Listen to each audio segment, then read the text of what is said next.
Welcome back, ladies and gentlemen, Gungans, droids across this beautiful Kyber Empire of ours, to today's video where we have the Conquest grind upon us, my friend, for the brand new Luthen Rael, and we're gonna tell you how to unlock him for free without even having any Galactic Legends. We're gonna try to make this Conquest as painless as possible. Time will tell if this character is gonna be a good one, but I suspect with Saw Gerrera, Mon Mothma, we're gonna be able to find some ways to utilize Luthen Rael. I'm expecting Trench plus viability, and if it's any better than that, my expectations will be exceeded. But regardless if this guy is gonna be good or not, you need to push as hard as you can in Conquest, so that way if he does turn out to be good, or maybe he's even better down the road, you don't have to wait for it through Proving Grounds and all those other horrible things. And to give you a little bit of inspiration, in case you need it, my free-to-play account for about the past million GP has been getting the latest Conquest units. We unlocked Bane, and he has been such an important asset to my roster. And we're on track to unlocking Queen Amidala within the next 2 Conquest cycles, because remember, she's going to be the secondary reward as we're acquiring Luthen Rael. Because remember, Conquest is not a red crate or bust game mode. It's a game mode where you want to be able to get that gold crate as the shining end goal. If you keep getting gold crate every single Conquest, and you also pick up the shards within the various scavengers on Sector 2, 3, 4, and 5, you're on track to unlock the latest Conquest units within a very small time frame. Within about 5 Conquests, I'd say in total, you'll unlock the new units, which is way better than waiting a whole year plus to go through Proving Ground. So please try to make as much of an effort as possible to try to get as close to gold crate as you can. So real quick, let's go ahead and get the feats that we have for this upcoming Conquest cycle for Luthen Rael. We're going to go more in depth on the global and the sector feats, but the overall theme that we're looking at is a lot of rebel stuff, a lot of imperial stuff. So it's nice that there's at least a theme that matches Luthen Rael and his Andor performance. Captain Rex is going to be incredibly important. He's going to be diving into a lot of different double dips here. The global feats are going to be the biggest challenge that's going to exclude a lot of people from the red crate, unless you have things like Jedi Knight Cal Kestis, the Dark Trooper, and we're going to help you find ways to knock out those Gungan and Master Qui-Gon, Padawan, Obi-Wan Kenobi. Just because you might not have the full Gungan team or even a high gear relic Gungan team or Master Qui-Gon, Padawan Kenobi, there are still ways to make sure you can knock this out and get us close to that red crate, maybe even red crate and gold crate. It depends what your roster looks like. And in terms of how many key cards can you skip for red crate, remember, you can skip up to 34 key cards if you want to hit that red crate. And for gold crate, which is what most people should try to strive for, you're looking at 128 key cards that you can skip. And these feats overall, there's going to be a good chance you're likely going to get this gold crate, of course, depending on what your roster looks like. Everyone's a little bit different, but I think you have a lot of wiggle room to make sure you can get this taken care of. And let me give you some suggestions on feats that you might want to consider skipping. Again, it might vary roster to roster. I'm going to be taking the lens of my free-to-play accounts here, where in Sector 1, for example, I'm probably going to skip the light side Mandalorians and maybe skip the Ewoks. Again, Ewoks aren't impossible, but, you know, for my roster, it's kind of annoying. Again, it's going to vary a little bit. Sector 2, again, varying roster to roster. I don't have a great Night Sister team, so I'm probably going to skip out on Night Sisters. In Sector 3, my free-to-play count doesn't have a lot of Separatist units. I might skip out on that, so that's going to be 10 key cards right there. Sector 4 looks pretty doable. However, I got to probably skip out things like Bo-Katan, Mandalore, and Galactic Legend Leia.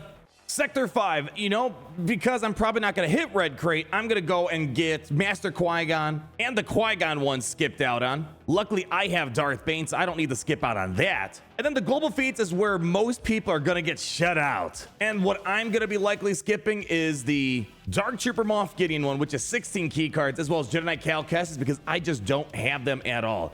So just between Cal and Dark Trooper, you're missing out on 31 key cards. So you can see if you don't have those two, red crate is pretty much out of the question almost. Don't be discouraged about the full Gungan squad and Master Qui-Gon and Padawan Obi-Wan. With the Gungans, they don't need to survive. As we're going to show, you just need 4 Gungans on the team and just have someone carry. So do something on Sector 1 and one of the treasure nodes towards the end, the easy ones. You should be able to knock out the Gungans, even if you have garbage Gungans. So don't quite skip out on that. Same thing of Master Qui-Gon and Padawan Obi-Wan. You might be able to throw them behind like a Master Luke, or maybe even, for example, a Master Kenobi and try to win. So if you can, make it happen. But you know what? Even if I add that 15 in there, I still have plenty of room to get the gold crate. So just with the ones that I'm planning on skipping, that's 78 key cards. That leaves me a lot of potential to skip out an even more. So again, the feats overall are looking pretty good, and they've overall reduced the amount of battles you need to do for certain feats. No more 40 of this, 300 of that, 600 of that. However, the one thing I am noticing, there's not as much double dipping going on. So that's where they're getting you.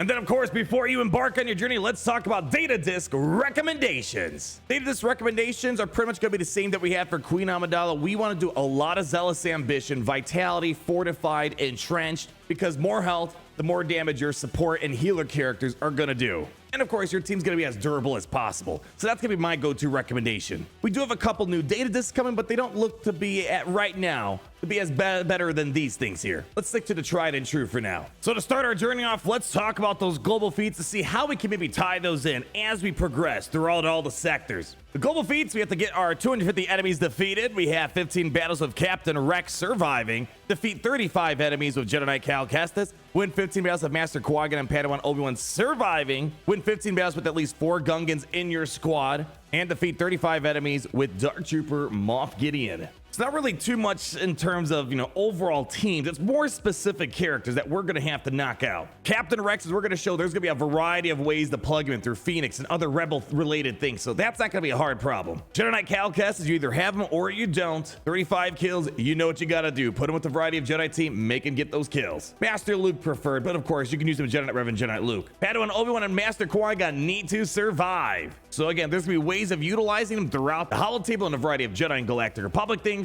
The Gungans, please do not skip out on this one if you have like some great character that can carry Malik and a bunch of Gungans, Supreme Kylo Ren, bunch of Gungans, Lord Vader, bunch of Gungans. You get the drill. Do this on Sector 1. I don't think you're going to want to skip out on this. And Dark Trooper Moff Gideon, you either have him or you don't. And if you do have him, you know what to do with him. Either a full Imperial Remnant team is likely going to be useful for him, or, throw him in a Lord Vader potentially. Again, if you have Gideon, you know what you got to do. So Sector 1 is where the real journey begins. And I think I want to point out one thing before we get into the sectors. The developers are trying to incentivize you to pick up Padawan Kenobi Omicron for Conquest. Now, do what you want with your roster, but I don't recommend getting this Omicron because, as we're going to see, there's a lot of ways to knock out these variety of debuffs and buffs that we're going to need. The evasion up, the potency down, accuracy up, accuracy down, as well as evasion down. They're trying to give you an incentive to apply this Omicron because it grants all those things or applies them. But again, I think there's a lot of other ways of handling it, but if for some reason you just have nothing or you just want to make it easier, I guess, this Omicron will apply it. So just keep that in mind. But again, I don't recommend it. Plenty of ways to knock out these feats. You don't need Padawan Kenobi, but it will make things a little bit faster, I guess, if life's too hard. I don't know. So Sector 1, let's go ahead and show you what we got. Defeat 35 enemies with light side Mandalorians. Gain evasion up 50 times. Defeat 35 enemies of Ewoks. Win 10 battles of full squad of resistance. And of course, the mini stuff we gotta do. Win with the Scout Trooper. Win with only light side. Win with Grand Admiral Thrawn. Win without using any Empire in your squad. So light side Mandalorians, this might be the one to skip out on if you don't have Bo-Katan Mandalore. As I showed, you're gonna have a lot of things that you can skip out on. This one is likely one of those if you are shooting for gold crate. But of course, if you're going to push her and you want to try to get that red crate, you can definitely do something without Bo-Katan Mandalore with the older Bo-Katan and whatever light side Mandalorians you have. But again, it's not the most fun feat to do. Evasion up. So as I said, Padawan Kenobi could technically do it, but we have other ways of getting evasion up on the team. For example, Bad Batch Echo. On his Never Any Doubt ability, clone trooper allies gain evasion up. This is probably going to be the best way to tackle this. And plus, you can double dip because you could throw in Captain Rex for that global feat. So I think this is probably going to be your best bang per buck transaction to double dip. However, we have other opportunities. You could throw Captain Rex with the Commander Luke Skywalker team as another example. Han Solo's Never Tell Me the Odds grants evasion up to all allies. So plenty of ways to get the money done for evasion up, but I think this one of Bad Batch is going to be the best way to handle it. And then Ewoks, not really much you can do in the creative aspect. You have your Chief Chirpa and a bunch of Ewoks. Again, I'm looking at my free-to-play account as a frame of reference. I'm probably going to skip out on it. It just seems a little bit annoying, but luckily, it's only Sector 1. It's not impossible to do. And probably the one you don't want to skip if you're going for Red Crate. Sector 2. Defeat 35 enemies with Rebel Fighter units. Attempt to inflict potency down 50 times. Defeat 35 enemies with Imperial Troopers. Win 10 battles with a full squad of Night Sister units. Defeat an enemy with Sabine Wren.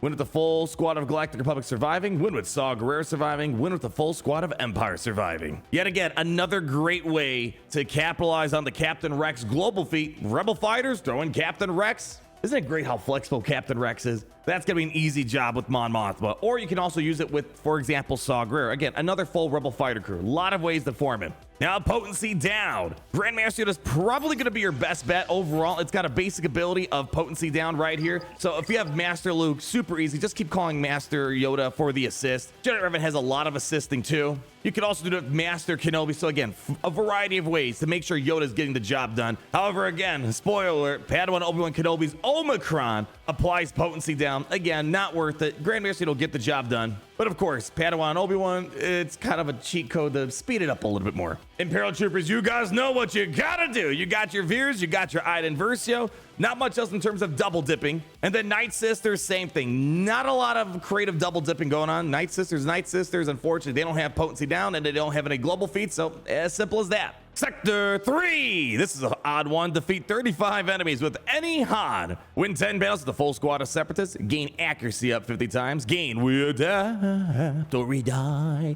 50 times. Win with the full squad of Galactic Republic. Win without using any Jedi, Sith, or Online Force user. Win in the battle with Boss Nass surviving. And win with only dark side characters. So, I mean, if you want to be a mad lad, you could do the full all Hans on deck. I think, you know, it might just be better just to have a Han Solo with Commander Luke to get it done. Although it might be a little bit annoying trying to make sure he gets the kill because with all the Wookiees assisting, they might steal his kill. So keep that in mind. Separatists, you pretty much got two Separatists, either a General Grievous team or the non-Separatist droids of Admiral Trench or Newt Gunray lead. Accuracy up. Well, you guess you could go for Padawan Obi-Wan's Omicron for this, but Scareful Pathfinder's basic dig-in has accuracy up. So with the Mon Mothma team, when they're constantly assisting, you should be able to get accuracy up steadily throughout your team. And of course, you could double dip with that global feat using your Captain Rex here. And of course, you got another opportunity using your Queen Amidala if you happen to unlock her within the last cycle here, where her I am Queen Amidala dispels all buffs, yada, yada, yada, but all allies will gain accuracy up. So another great way of getting accuracy up for the team. But if you don't have it, Scareful Pathfinder is going to be the best way to handle you. Adapt or die. Not a lot of funny ways of handling it. Iden Versio. Worst case scenario, it's going to take you 10 battles, likely less than that, because she'll probably get it off a few times in a battle. I mean, really, nothing all that bad so far, except those global feats. Sector 4. Win 10 battles with Stab surviving. Gain shield up 50 times. Attempt to inflict accuracy down 50 times. Win 10 battles with the full squad of Rebel units. Win with Bo-Katan Mandalore surviving. Win with dark side characters only. Win with Leia Organa. And win without using a Galactic Legend. So Bo-Katan Mandalore is going to be the biggest thing that's going to get in your way here. Stab surviving, however, you probably don't want to skip this. Again, if you don't even have a full Separatist team, throw your Stab behind a Supreme Leader Kylo Ren, a Lord Vader. It just has to survive. It doesn't have to do anything. Doesn't have to get any kills. It just has to be there for 10 battles. And don't die. Now, Shield Up is a new buff exclusive to the Gungans. Not a lot of ways of getting it out except the Gungan Phalanx. On the Raise the Shield, the Gungan Phalanx gives Gungan allies Shield Up. So worst case scenario, 10 battles, assuming the Phalanx can survive long enough to pop it out there. Only way of really handling it right now. And this might be a good opportunity to do that Gungan global feat, or maybe even have some sort of Galactic Legend lead the Gungans into battle and get the win here. So this is where you're going to want to start pulling out the Gungans in Sector 4. Accuracy down. Again, they're trying to pick out these obscure buffs and debuffs to try to incentivize you to go for Padawan Obi-Wan, but again, you don't need to fall into that trap if you don't want to. Eighth Brother, if you have Inquisitors, whether with or without Reva, Eighth Brother has accuracy down on photon grenades. Seventh Sister applies accuracy down through her unique ability, or throw it with an Emperor Palpatine lineup, hopefully just get a debuff train going, let them spam away. Also, Dr. Aphra has accuracy down on her dangerous tech ability, as well as Cad Bane's basic ability. So again, ways of getting it done, Cad Bane with Hut Cartel potentially.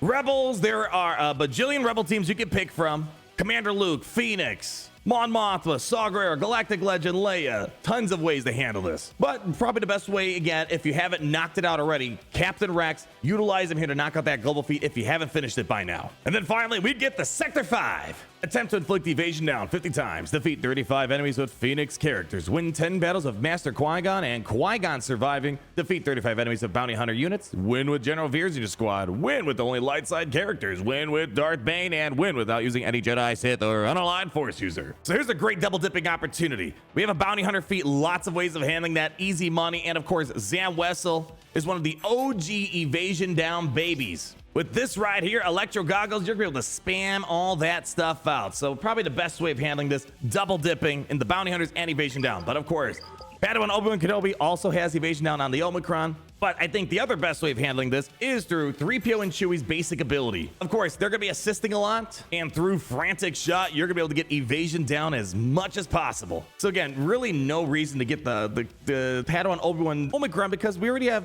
standard ways of handling those debuffs. Phoenix, you know what to do. This is the best Phoenix lineup. Make sure you use your Captain Rexer to make it even easier and to knock out that global feed. Again, if you haven't done it by now, there's so many ways of using him. And I think the best part about it is Captain Rex is gonna be a support character, and if you're following all the data disc recommendations I threw out with lots of zealous ambition, he should pretty much do all the damage and get a ton of kills.